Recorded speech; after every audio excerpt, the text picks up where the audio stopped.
ഉരുൾപൊട്ടലുണ്ടായ ചൂരൽമലയിലേക്ക് fire force മേധാവി, fire and rescue മേധാവി എത്തിയിട്ടുണ്ട്. ഈ സന്ദർശനം പൂർത്തിയായപ്പോൾ എത്രത്തോളം ഇതിൻ്റെ ഒരു വ്യാപ്തി എങ്ങനെയാണ്, ഇനി അങ്ങോട്ടുള്ള ഈ തെരച്ചിൽ എങ്ങനെ മുന്നോട്ട് കൊണ്ടുപോകും? ഇത് വളരെ വ്യാപ്തിയുള്ള വളരെ ഭീകരമായൊരു സംഭവമാണ്. കേരളത്തിലെ എല്ലാ ഫോഴ്സസും ഒറ്റക്കെട്ടായി കോർഡിനേറ്റഡ് ആയിട്ടൊരു എഫേർട്ടാണ് അവിടെ നടക്കുന്നത്. ഫയർഫോഴ്സ് അതിൽ വലിയൊരു പങ്ക് വഹിക്കുന്നുണ്ട്. ഏതാണ്ട് 500ഓളം ജീവനക്കാർ ഫയർഫോഴ്സ് ഇവിടെയും ചൂരൽമലയിലെ പല സ്ഥലങ്ങളിലായിട്ട് വർക്ക് ചെയ്യുന്നുണ്ട്. അവരിപ്പോഴും വർക്ക് ചെയ്യുകയാണ്. സിവിൽ ഡിഫൻസ് വോളണ്ടിയേഴ്സും ഉണ്ട്. ഫയർഫോഴ്സിൻ്റെ കയ്യിലുള്ള എല്ലാ മോഡേൺ എക്യുപ്മെൻസും വയർലെസ് എക്യുപ്മെൻസും ഈ അടുത്ത കാലത്ത് പർച്ചേസ് ചെയ്ത വയർലെസ് എക്യുപ്മെൻറ്റ്സ് എല്ലാം തന്നെ ഇവിടെ ഡിപ്ലോയ് ചെയ്തിട്ടുണ്ട്. അപ്പോൾ എല്ലാ അസറ്റ്സും തിരുവനന്തപുരം തൊട്ട് കാസർഗോഡ് വരെയുള്ള എല്ലാ ജില്ലയിൽ നിന്നും ഡ്യൂട്ടിക്കും ഇതുപോലുള്ള എക്യുപ്മെൻറ്റ്സും ഇവിടെ എത്തിച്ചിട്ടുണ്ട്. പിന്നെ ഇവർക്ക് കണ്ടിന്യൂസ് ആയിട്ട് ദിവസങ്ങളോളം അവിടെ ജോലി ചെയ്യാനായിട്ട് ശാരീരികമായ പ്രയാസമുണ്ട്. അപ്പോൾ 3 ദിവസം കൂടുമ്പോൾ ഒരു ബാച്ച് മാറി അടുത്ത ബാച്ച് വരുന്ന രീതിയിലാണ് ഡ്യൂട്ടി സജ്ജീകരിക്കുന്നത്. ഇപ്പോൾ ഒരു ബാച്ചിൻ്റെ ഡ്യൂട്ടി ഇന്ന് രാത്രിയോടെ തീരും. അപ്പോൾ അടുത്ത ബാച്ച് അവിടെ എത്തിയിട്ടുണ്ട്.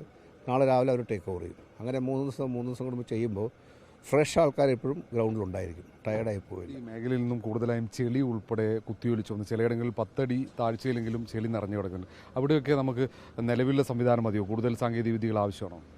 സാങ്കേതിക ഏജൻസീസ് ഒരുപാട് വർക്ക് ചെയ്യുന്നുണ്ട് ഇവിടെ. ഒരുപാട് സാങ്കേതിക ഏജൻസീസ്, ഞാനിപ്പോൾ IG സേതുരാമനായിട്ട് സംസാരിച്ചു. അവരുടെ പോലീസിൻ്റെ ലെവലിലും ഒരുപാട് ടെക്നോളജി യൂസ് ചെയ്തുള്ള സെർച്ച് നടക്കുന്നുണ്ട്. ഇന്ന് നടന്ന 2-3 കാര്യങ്ങൾ പ്രധാനപ്പെട്ട ഒരു പ്രധാന ഇഷ്യൂ ഇവിടെ കണ്ടത്, ഈ മണ്ണിനടിയിൽ പല വീടുകളിലും എല്ലാം ആൾ താമസമുള്ള വീടുകളായിരുന്നല്ലോ, അവിടെയെല്ലാം ഗ്യാസ് സിലിണ്ടേഴ്സ് മണ്ണിൻ്റെ അടിയിൽ പൂന്ത് കിടക്കുന്നുണ്ട്. അപ്പോൾ ഈ ഹിറ്റാച്ചി JCB ഒക്കെ വെച്ച് ഇത് മണ്ണെടുക്കുമ്പോൾ ഈ ഗ്യാസ് സിലിണ്ടേഴ്സായിട്ട് ഇത് ഫ്രിക്ഷൻ വന്നു കഴിഞ്ഞാൽ അവിടെ പെട്ടെന്ന് തീപിടുത്തമുണ്ടാവുകയും ഒരു സ്ഫോടനം ഉണ്ടാവുകയും ചെയ്യും. അതുകൊണ്ട് ഇന്ന് പ്രധാനമായിട്ടും ഈ മണ്ണിൽ പൂണ്ട് കിടക്കുന്ന സ്ഥലങ്ങളിൽ നിന്നുള്ള ഗ്യാസ് സിലിണ്ടേഴ്സ് എല്ലാം ലൊക്കേറ്റ് ചെയ്ത് മാറ്റി അത് ഗ്യാസ് ഏജൻസീസിനെ വിളിച്ച് അത് ഇവിടുന്ന് റിമൂവ് ചെയ്തിട്ടുണ്ട്. അന്ന് ചെയ്തൊരു പ്രധാനപ്പെട്ട ജോലി അതാണ്. അതല്ലെങ്കിൽ അതറിയാതെ നമ്മുടെ ഈ മറ്റേ മെഷീൻസ് വർക്ക് ചെയ്യുമ്പോൾ എർത്ത് റിമൂവ് ചെയ്യുമ്പോൾ ഇതിൽ തട്ടി ഫ്രിക്ഷനൊക്കെ 2 മെറ്റലാണല്ലോ, അതൊരു ഫയർ ഉണ്ടാകാൻ സാധ്യതയുണ്ട്. ഇതെല്ലാം നിറച്ച ഗ്യാസ് കുറ്റികളാണ്. അപ്പോൾ അതെല്ലാം വലിയൊരു ശതമാനം ഇന്ന് അവിടെ നിന്ന് മാറ്റാൻ കഴിഞ്ഞിട്ടുണ്ട്. ബാക്കി കുറച്ചും കൂടെ ബാക്കിയുള്ളൂ. അത് നമുക്ക് പെട്ടെന്ന് ചെയ്യും. പിന്നെ പല വീടുകളിലും വളർത്തുമൃഗങ്ങളെ കെട്ടിയിട്ട് പോയിട്ടുണ്ട്, പോയിട്ടുണ്ട് ആൾക്കാർ.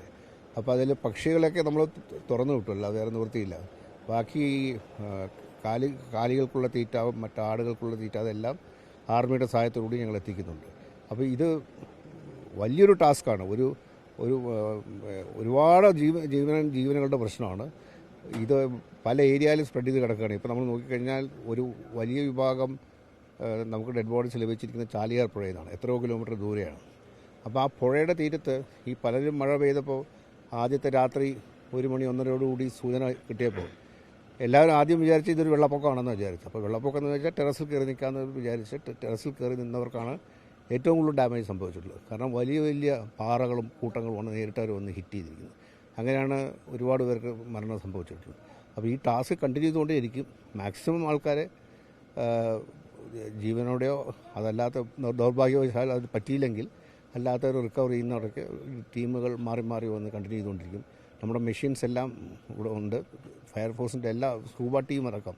ഇപ്പോൾ ചാലിയാർ പുഴയിൽ ഞങ്ങളുടെ ഡിങ്കി ബോട്ട്സ് വർക്ക് ചെയ്യുന്നുണ്ട്. അവിടെ ഉൾനാട്ടിൽ 7-8 കിലോമീറ്റർ നടന്നുപോയി ആദിവാസികൾ താമസിക്കുന്ന പ്രദേശങ്ങളിൽ പോയി അവിടെ നിന്നും ആളുകളെ റെസ്ക്യൂ ചെയ്തിട്ടുണ്ട്. അവിടെ നിന്നൊക്കെ ഒരുപാട് ബോഡി പാർട്സ് ലഭിച്ചിട്ടുണ്ട്. അതെല്ലാം മഞ്ചേരി ആശുപത്രിയിലും മറ്റ് ആശുപത്രികളിലും ശേഖരിച്ചിട്ടുണ്ട്. അപ്പോൾ ഉരുൾപൊട്ടലൊക്കെ പ്രകൃതി ദുരന്തങ്ങൾ ഇങ്ങനെ ആവർത്തിക്കുമ്പം സ്വാഭാവികം മലയോര മേഖലകളിലെ ആളുകൾക്ക് ഈ ഫയർ ആൻഡ് റെസ്ക്യൂ എന്തെങ്കിലും തരത്തിലുള്ള ഇത് പെട്ടെന്ന് തിരിച്ചറിയാനും എങ്ങനെ മാറണം, ഇത്തരം അപകടത്തിൽപ്പെടുമ്പോൾ എങ്ങനെ രക്ഷപ്പെടാനുള്ള മാർഗ്ഗങ്ങൾ, പ്രാഥമികമായ അത്തരത്തിലുള്ള എന്തെങ്കിലും പരിശീലനം നൽകാൻ ഉദ്ദേശിക്കുന്നു? ഇനിയിപ്പോൾ അത് ആലോചിക്കേണ്ട സമയമായി. നമ്മൾ അങ്ങനെ ഒരു സേഫ്റ്റി ഡ്രിൽസ് എല്ലാ ഇത്തരം സ്ഥലങ്ങളിൽ താമസിക്കുന്നവർ, അത് ഒരു ഡിപ്പാർട്ട്മെൻറ്റ് മാത്രമല്ല എല്ലാവരും കൂടി ചോദിച്ചുകൊണ്ട് ഇവർക്കൊരു അവെയർനെസ് പോലെ എങ്ങനെയുള്ള ഇങ്ങനത്തെ ഒരു സൂചന ഉണ്ടായിക്കഴിഞ്ഞാൽ എങ്ങനെ അവിടെ നിന്ന് രക്ഷപ്പെടണം. ആക്ച്വലി ഈ സംഭവം ഉണ്ടായിരുന്നപ്പോൾ ഇവിടെ നേരത്തെ മുകളിൽ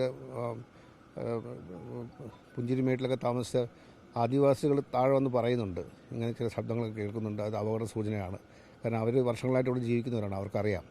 അപ്പോൾ പലരും ഞാൻ നേരത്തെ പറഞ്ഞ പോലെ ഇത് വെള്ളപ്പൊക്കമാണെന്ന് വിചാരിച്ച് ടെറസിലൊക്കെ കയറി നിന്നിട്ടാണ് ഉണ്ടായത്. അപ്പോൾ ഈ കാര്യങ്ങളൊക്കെ ഏർലി വാർണിംഗ്സ് എന്തൊക്കെയാണ്, അതെങ്ങനെ ഡിറ്റക്ട് ചെയ്യാൻ പറ്റും മനുഷ്യ സഹജമായ രീതിയിൽ. എല്ലായിടത്തും മെഷീൻസ് എത്താൻ കഴിയില്ലല്ലോ. അപ്പോൾ അത് ഒരു അവയർനെസ് പ്രോഗ്രാമാണ്. ഇനിയിപ്പോൾ ഈ ഒരു ഓപ്പറേഷൻ കഴിഞ്ഞതിന് ശേഷം ഇപ്പോൾ അത് രണ്ടും കൂടെ ചെയ്യാൻ കഴിയില്ല. ഇപ്പോൾ നമ്മുടെ പ്രയോറിറ്റി എന്ന് പറഞ്ഞാൽ മനുഷ്യജീവൻ രക്ഷപ്പെടുകയും പിന്നെ ദൗർഭാഗ്യവശാൽ ജീവൻ നഷ്ടപ്പെട്ടവരുടെ ബോഡി മാക്സിമം റീക്ലെയിം ചെയ്യുക എന്നുള്ളതാണ് ഇപ്പോഴത്തെ ദൗത്യം.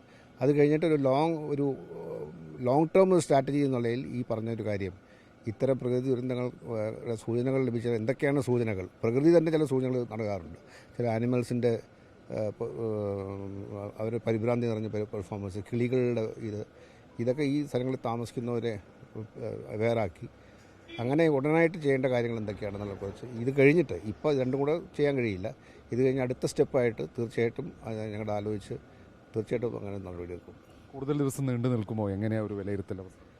അത് സർക്കാരിൻ്റെ ഒരു ഉന്നതതല സമിതി ഇവിടെയുണ്ട്. 4 ക്യാബിനറ്റ് മിനിസ്റ്റേഴ്സിൻ്റെ സമിതിയുണ്ട്.